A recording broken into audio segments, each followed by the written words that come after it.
Yes, Assalamu alaikum everyone. Welcome to Stand Update today. And a lot of people, in the comments, we had trolls back when I made the video, and people were saying, "Oh no, it's going up. It's going to the $10, hey, and this and that." And I told people that it's good idea to sell it and book your profits and then run away. And I never bought it back from this last video that I made from $6.7. Okay, I'm gonna play this part here. First thing that I want to tell you guys in this video is take out your profits, man, and run away, because this is actually going to be bloody in the next coming few days, because I do believe that it has had its run right there.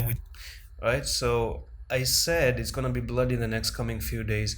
People thought I was talking about that day. No, I wasn't talking about that day. That day anything could have happened, but for me the next coming days was what was mattering, a small preview in the future, which is this box right there. And I've sold it out. Do you want to sell it? You have the time to do so. You have the time to do so. That's your own wish. You want to sell, you want to buy, do whatever you want to do.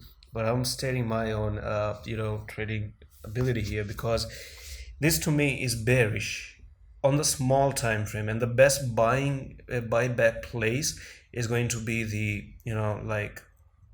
the first one is going to be the 5.6, and the second one is going to be the best buying place is going to be the 4.7, and I'm in the favor of 4.7 because this is a trend line that it has always come down to the 20. Okay, you went up, came down to the 20, you went up, came down to the 20, went up, find the 10, went up, looking for the 10 again, or maybe this time you can go back to the 20.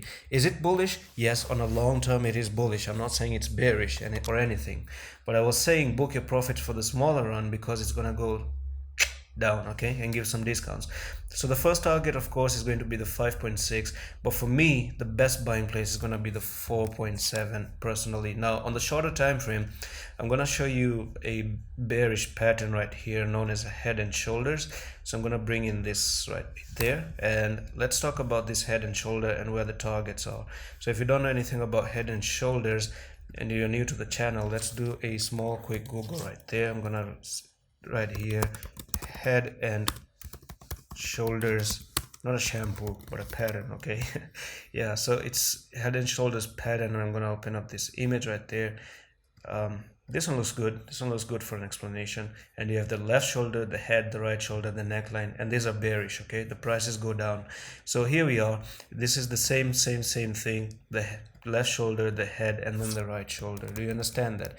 So it's a bearish pattern nonetheless. This is your level of neckline right there, and wherever you're going to break this neckline from there all the way down there, this is going to take you nearly to the, look, it's taking you down to the $4.7 already, okay. So this is my buyback price at the moment. I do think what it can do is, come down to the 5.6, go up a little bit to the 6.5 for the retest, and then go down. Do you understand that? And this is where you're gonna have to buy for me personally, because that's your last swing high as well. Do you understand that? That's your last swing high, and that's your technical target for the head and shoulders, of course.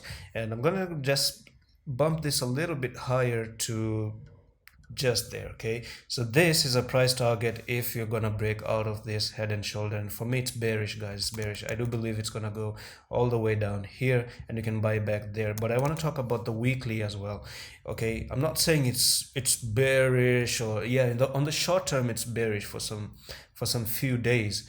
But look, it's already very overbought. It's very overextended. It's really overextended. Even if we had some few weeks of, some bearish movements here and there, it could happen. But I'm gonna take the Fibonacci retracement and see if we hit the resistance as well. And it has already been very overextended at the moment. It's really pumped, and it has crossed the 0.618, went to the 1.618, even go to the 2, even go to the 2 point, nearly the 2.272. And it's gonna take a breath, guys. It's gonna take a breath. Now the 2 is at the 5.5, and then you have the 4.7 as well. And let me dive into the daily, and I'm gonna remove the weekly Fibonacci retracement. That's a very long time target right there. And let's talk about the short-term Fibonacci retracements from here to here. Yeah, it has already met a lot of technical targets, and for me, that makes sense. Look, on the Fibonacci retracement, the 1.618 is nearly that buying area that I've given you as well. So the best buying place after hitting those targets is going to be the 4.7, and this is where I'm gonna buy back. I've already closed the trade 2 days ago, and I made the video, and people were trolling and saying, you don't know, oh no, it's going up, you don't even know what you're talking about. Can it continue to go to the upside? It could continue to go to the upside, but that one time has to tell. And then until then, I'm gonna see you with the next one. Before I end this one, look, there's a trend line even forming out there. Okay, there's this trend line forming out here, and I do believe it's a trend line that can go a little bit down, boom, touch it, then continue towards the upside. Who knows, go back to $10. But until then, we're gonna have to see what it does in the next few coming days. It is a little bit bearish on the short term. Thank you for watching this video. Thank you for the 2,000 subscribers as well. Till then, Allah Hafiz.